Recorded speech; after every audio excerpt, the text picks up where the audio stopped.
اور جو بندہ روزہ نہیں رکھتا ہے اس کے پاس جب حضرت ملک الموت اس کی روح نکالنے کے لیے آتے ہیں تو پیارے آقا صلی اللہ تعالیٰ علیہ وسلم نے فرمایا کہ موت کے وقت ایسی پیاس لگتی ہے کہ اگر اس کو سمندر پلا دو تو بھی اس کی پیاس نہیں بجھتی، اور وہ بس یہ چاہتا ہے کہ اس کو کیسے بھی پانی مل جائے۔ اس کی وہ شدت، موت کی سختی کو دیکھ کر، بھائی موت مذاق نہیں ہے نا، تقریباً 302 یا 360 رگوں کو توڑا جائے گا، کوئی موت مذاق نہیں ہے۔ ایک ایک رگ کو، ایک ایک نس کو، ایک ایک ہڈی کو توڑ کے رکھ دیا جاتا ہے، روح کھینچ رہی ہے جسم سے۔ آپ یہ دیکھیں نا، ایک ناخن کٹتا ہے تو کیا حال ہوتا ہے، اور وہ پوری کی پوری روح نکالی جا رہی ہے۔ تو اس وقت جو لوگ دنیا کے اندر روزہ رکھنے والے ہوتے ہیں تو اس پیاس سے اللہ تعالیٰ ان بندوں کی حفاظت فرماتا ہے، اور جو لوگ روزہ نہیں رکھتے ہیں تو ان کو اس وقت اگر سمندر بھی پلا دیا جائے تو بھی ان کی پیاس نہیں بجھتی ہے۔ کیونکہ دنیا جو ہے وہ دارالامتحان ہے، دنیا امتحان کا گھر ہے۔ انسان جیسا یہاں بوئے گا ویسا وہاں کاٹے گا، تو یہاں عمل کرنے کے لیے آیا ہے، انسان یہاں بولے آخرت میں کاٹ لے۔ تو جب کوئی بندہ دنیا جو ہے، آخرت جو ہے وہ دنیا کی نعم البدل ہے، یعنی جب کوئی بندہ یہاں پیارے آقا صلی اللہ علیہ وسلم کے بتائے ہوئے طریقوں پر عمل کرتا ہے، اللہ کا فرما بردار بن کے اپنی زندگی گزارتا ہے، تو اس کو موت کے وقت سے جو اس کی زندگی شروع ہوتی ہے عالم برزخ کی، تو وہ اس کے لیے پھر جنت ہوتی ہے، پھر وہ اس کے لیے بڑی خوشحال زندگی ہوتی ہے۔ اور جو برا بندہ ہوتا ہے اس کے لیے دنیا ہی سب کچھ ہوتی ہے، اس کے لیے دنیا ہی جنت اس کی ہوتی ہے۔ تو جیسے ہی اس کا موت کا وقت آتا ہے، اس وقت سے اس کے لیے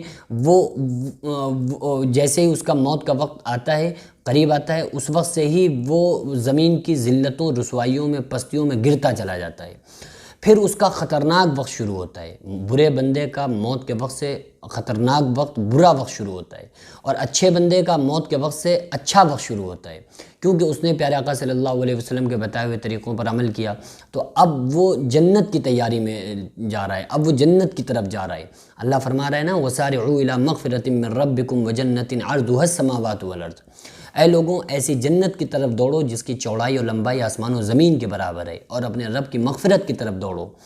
لیکن آج لوگ کوئی کاروبار کی طرف دوڑ رہا ہے، کوئی بزنس کی طرف دوڑ رہا ہے، کوئی گھر بڑے بنوانے کے لیے دوڑ رہا ہے، کوئی اپنے کاروبار کو چمکانے کے لیے دوڑ رہا ہے۔ دین کی طرف، اسلام کی طرف، رب کی طرف، جنت کی طرف اور اللہ کی مغفرت کی طرف ہماری دوڑ کیوں نہیں ہے؟ جبکہ سب سے زیادہ امپورٹنٹ جو چیز تھی، سب سے زیادہ اہم تھی، وہ یہی تھا کہ ہم دنیا کے اندر اللہ کو پالیں۔ اگر ہم نے اللہ اور اس کے رسول صلی اللہ علیہ وسلم کو پا لیا تو خدا کی قسم ہم کامیاب ہیں۔